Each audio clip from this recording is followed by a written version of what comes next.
বন্ধুরা, দিবা পুরানো লাগে আবার একটা নতুন রেসিপি তোমরা জানাই সবাইকে স্বাগত। আশা করছি তোমরা সবাই ভালো আছো, আমি ভালো আছি।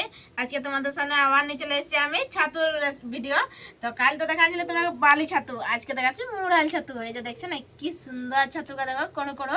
তো কিছু আমি বানা নিচ্ছি। এই যে দেখো সকালে আনা হয়েছিল না বনের থেকে, তো এই যে দেখো এই পাতায় করে আনা হয়েছিল।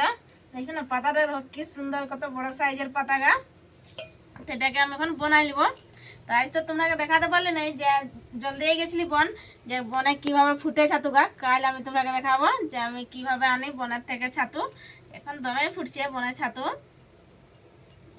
এই দেখো কাটা তো আমার কমপ্লিট হয়ে গেছে। তো বালতির মধ্যে আমি এটা ধুবো, বেশি জলে ধুতে হবে।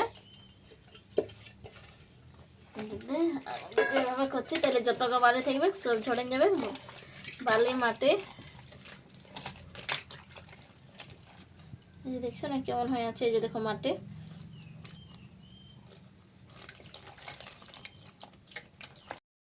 এই দেখো কড়াই আমি চাপা নিয়েছি, তো কড়াইটা গরম হয়ে গেছে। এখানে ছাতু গা দিয়ে দেবো। দেখো আমি এখানে তেল দিই নাই, আগে ছাতু গা দেবো। ছাতু থেকে তোমার জল বার হবে না, তো জলটাকে আমি আগে মরা নেবো ওখানে। তো এই যে দেখো আমি দিয়ে নিয়েছি ছাতু গা। এখানে নুন দিচ্ছি পরিমাণ মতন নুন। এটাকে লাড়াচাড়া আমি করে নিচ্ছি।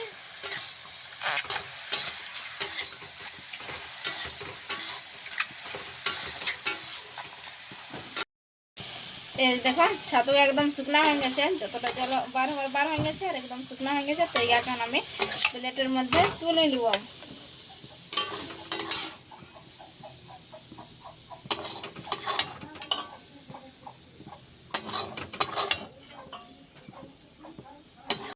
এই দেখো কড়াইটা চাপা নিয়েছি, তো কড়াই তো গরম হয়ে গেছে। আমি এখানে তেল দিয়ে দেবো, পরিমাণ মতন তেল। এখানে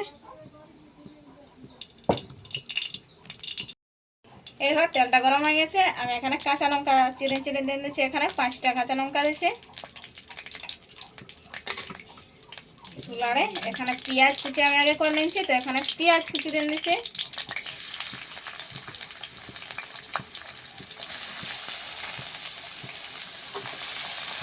এটাকে লাড়াচাড়া করে ভালোভাবে একদম লাল লাল করে ভাজে নিব।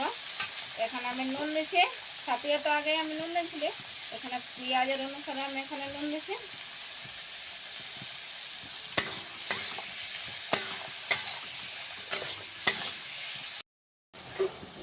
এই যে দেখো পেঁয়াজকে একদম ভাজা গেছে, দেখছো না লাল লাল করে ভাজা গেছে।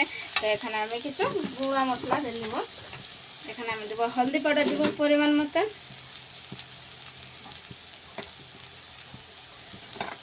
জিরা ধনে পাউডার,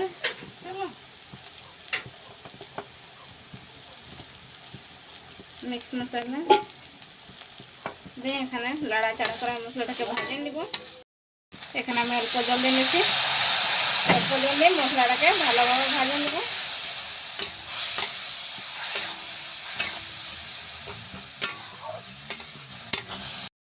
এই দেখো সব মশলা একদম আমার ভাজা গেছে। এখানে আমি ছাতু গা দিয়ে দেবো। ছাতু গাছ জলটা আগে আমি মোড়া নিয়েছিলাম, তো এখন ছাতু গা এখানে দিয়ে লাড়াচাড়া করে একদম সেটাও আবার ভাজিয়ে নেবো ছাতু গাকে।